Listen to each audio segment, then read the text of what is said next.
As Bayo walked into the school compound and saw the pretty schoolgirls, a smile played on his lips.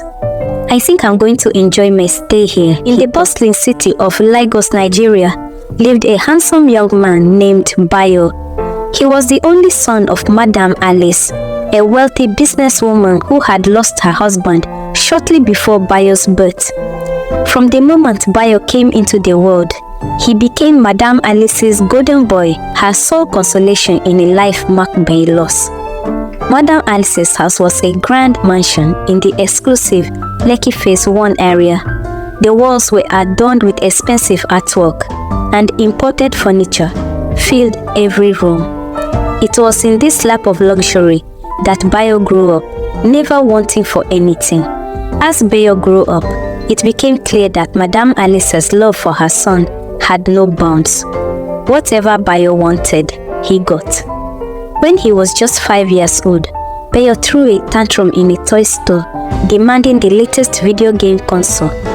"Mommy, I want it! I want it now!" Bayo screamed, his face red with anger. Other shoppers looked on in disapproval, but Madam Alice simply smiled and said, "Of course, my darling. Anything for you." She turned to the shocked shop owner and said, "We'll take 2. One for his room and one for the living room." This pattern continued throughout Bayo's childhood. Whenever he did something wrong, Madam Alice would brush it off, proudly declaring, "My son is always right."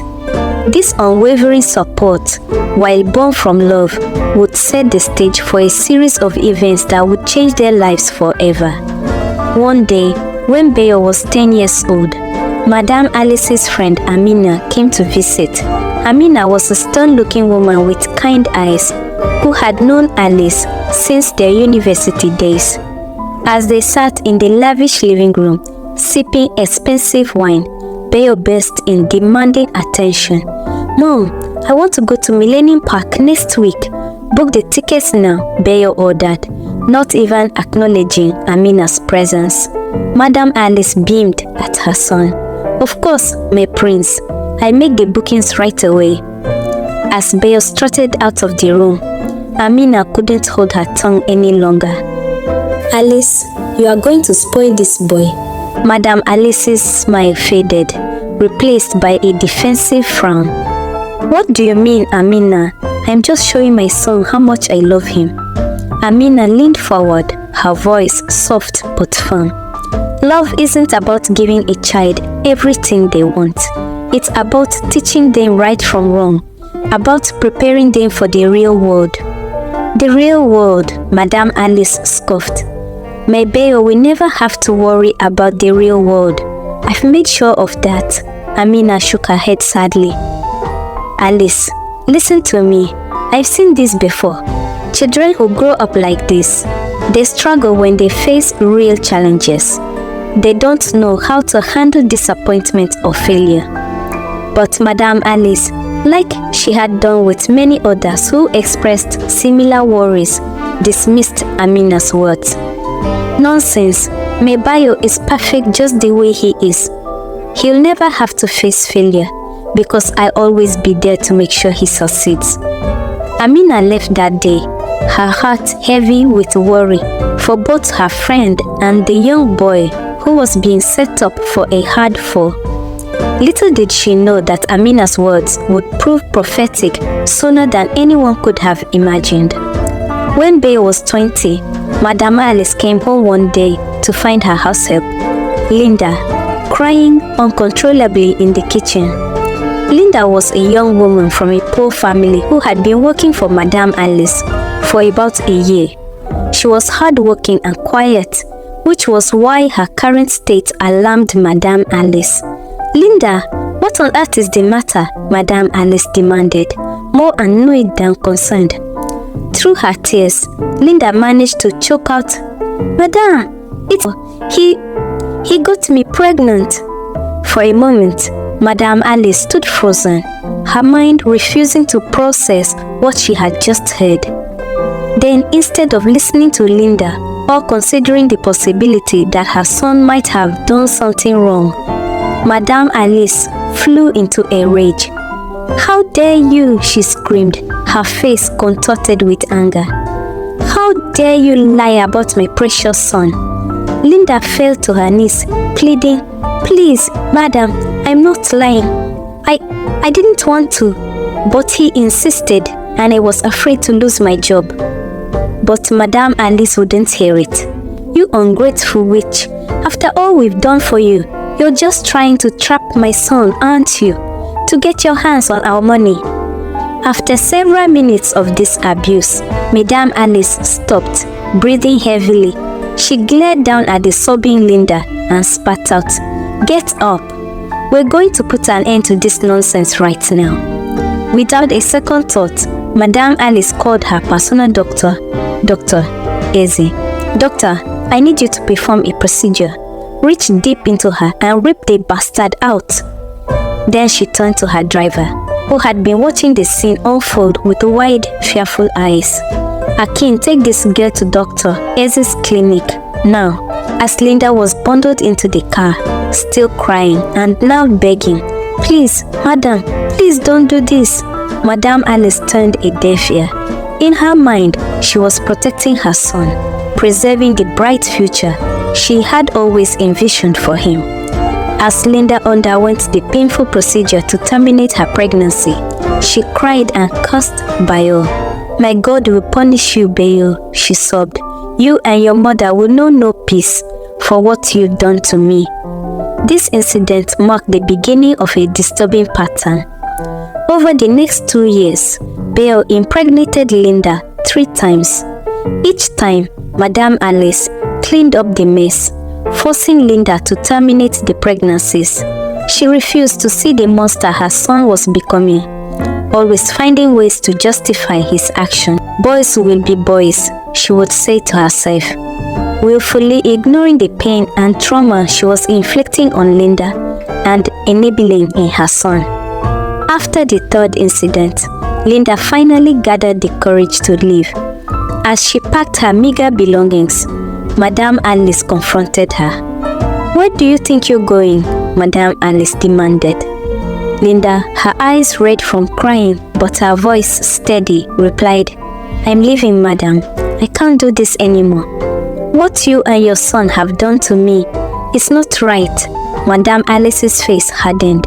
"If you breathe a word of this to anyone, I'll make sure you never work in this city again. Do you understand?" Linda looked at Madame Alice, and for the first time, the older woman saw not fear, but pity in the young girl's eyes. "I understand, madame, but remember, every action has its consequences. Someday, you and Bayo will have to face yours." With that, Linda walked out of the house, leaving Madame Alice to wrestle with doubts she quickly suppressed. Meanwhile, Bayo remained blissfully unaware of the pain he was causing. He continued his carefree lifestyle, partying with friends, spending his mother's money, and treating people as if they existed solely for his pleasure. After graduating from university with mediocre grades, thanks to substantial donations from his mother to the school, Bayo had to participate in the 1-year National Youth Service Corps (NYSC) program. He was posted to a girls' secondary school called Delight Secondary School in the western part of Nigeria. The night before he was to leave, Bayo lounged in his room, surrounded by expensive gadgets and designer clothes. He was trying to decide whether to pack. Madame Alice knocked on his door. "Bayo, my darling, are you ready for tomorrow?" Bayo groaned dramatically. "Mom, do I really have to go? Can't you talk to someone? Get me posted somewhere in Lagos instead." Madame Alice sat on the edge of his bed, patting his hand. "I'm sorry, my love, but even I couldn't change this. It's only for a year. Think of it as an adventure." Bayo rolled his eyes. "Some adventure?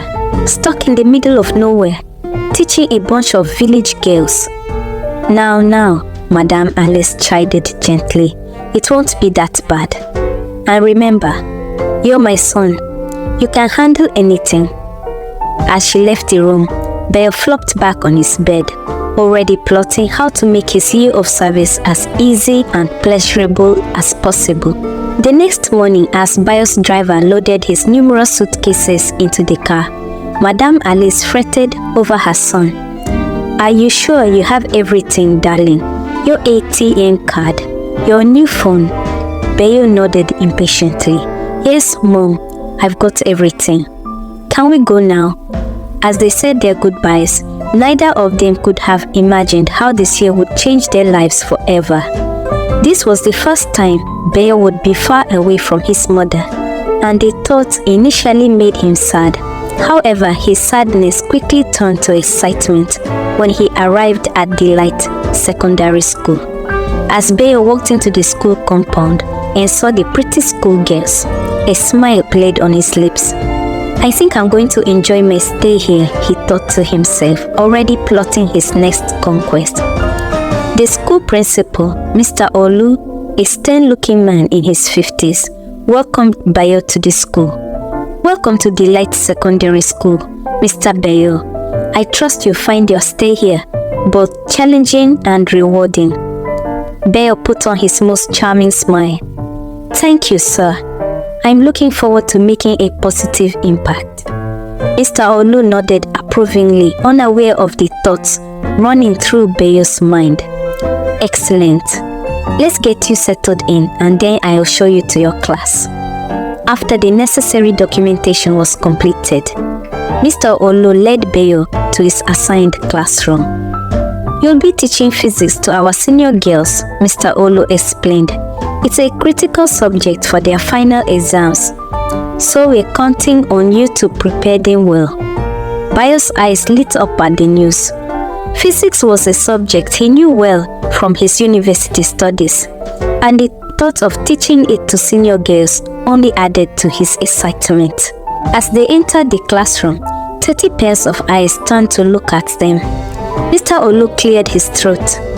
"Girls, this is Mr. Bayo. He'll be your new physics teacher for this academic year. I expect you to show him the utmost respect and dedication to your studies." Bayo scanned the room, noting the admiring glances from many of the girls. "Hello everyone. I'm excited to be here and to help you all excel in physics. I have a feeling this is going to be a great year." A collective sigh seemed to sweep through the classroom, and Bayo knew he had them hooked. Among the senior class students were 3 girls, Joyce, Beauty, and Precious, the self-proclaimed PGS, or prettiest girls in school. As Bayo began his first lesson, he made sure to create the perfect first impression. He showcased his intelligence and charm, peppering his lecture with jokes and relatable examples that had the class hanging on his every word. "Now, who can tell me about Newton's laws of motion?" Bayo asked, his eyes scanning the classroom. Beauty's hand shot up. "Sir, Newton's first law states that an object will remain at rest or in uniform motion in a straight line unless acted upon by an external force." Bayo's eyes locked with Beauty's. "Excellent, Miss." "Beauty, sir," she replied, a coy smile playing on her lips. "Well done, Beauty," Bayo said. "It seems I have some bright students in this class." As the lesson progressed, Bayo made sure to engage all the students, but he couldn't help paying extra attention to Beauty and her friends. He could see the admiration in their eyes and planned to use it to his advantage. After class, as the students filed out, Joyce, Beauty, and Precious lingered behind. "Mr. Bayo," Precious said, "we just wanted to say how much we enjoyed your lesson. Physics has never been so interesting. I'm glad you enjoyed it. Physics can be fascinating when you approach it the right way." "We were wondering," Joyce chimed in, "if you might be available for extra tutoring. We want to make sure we're fully prepared for our exams." Bayo pretended to consider for a moment, though internally he was thrilled at the opportunity. "Well, I suppose I could make some time for dedicated students. Why don't we discuss it more after school tomorrow?" The girls nodded eagerly, exchanging excited glances. As they left the classroom, Bayo couldn't help but feel a sense of triumph. This was going to be easier than he thought. Over the next few weeks, Bayo's reputation as the coolest teacher in school grew. Students looked forward to his classes, and his good looks and charisma were the talk of the school. But it was the PGS, Joyce, Beauty, and Precious who truly had his attention. Bayo became the girls' favorite teacher, giving them high scores in his subject. One day after class, Bayo called Beauty to stay behind. As the other students filed out, Beauty approached his desk, her heart racing. "You wanted to see me, Mr. Bayo?" she asked, trying to keep her voice steady. Bayo smiled, his eyes roaming over her face. "Yes, Beauty. I wanted to discuss your last test. You've improved significantly," Beauty beamed. "Thank you, sir. I've been studying hard." "I can tell," Bayo said, standing up and moving closer to her. "You know, Beauty, you're one of my brightest students. I think you have a real future in physics if you want it." Beauty blushed, looking down at her feet. "You really think so, sir?" Bayo reached out and lifted her chin gently, forcing her to meet his eyes. "I know so. And please, when we're alone, call me Bayo." Beauty's breast caught in her throat. "Oh, okay. Bayo." The moment was interrupted by a knock on the door. It was Mr. Olu, the principal. "Ah, Mr. Bayo," he said, looking between Bayo and Beauty with a slightly furrowed brow. "I hope I'm not interrupting anything." Bayo stepped back smoothly. "Not at all, sir. I was just giving Beauty some extra encouragement. She's shown remarkable improvement." Mr. Olu nodded, though his eyes still held a hint of suspicion. "I see." Mr. Olu turned to Bayo. "Mr. Bayo, I must say, the improvement in our students' physics course is impressive. Whatever you're doing, it seems to be working." Bayo smiled confidently. "Thank you, sir. I believe in making the subject engaging and relatable." As Mr. Olu left, Bayo smirked to himself. If only the principal knew what he was really up to. Meanwhile, Joyce, Beauty, and Precious were huddled in the girls' bathroom, whispering excitedly. "Did you see how Mr. Bayo looked at me in class today?" Precious gushed. "I swear, he was staring at me the whole time." Joyce rolled her eyes. "Please, he was obviously looking at me. Didn't you notice how he kept using my name in examples?" Beauty listened to her friends argue, a secret smile playing on her lips. If only they knew about her private moment with Bayo. As the weeks passed, Bayo's inappropriate behavior escalated. He began offering private tutoring sessions to the PGS, using this time to flirt and make subtle advances, all thanks to their career-minded parents.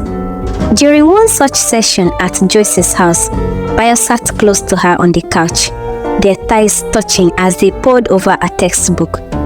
"So you see," Bayo explained, his voice low and intimate, "the force of attraction between two objects is inversely proportional to the square of the distance between them."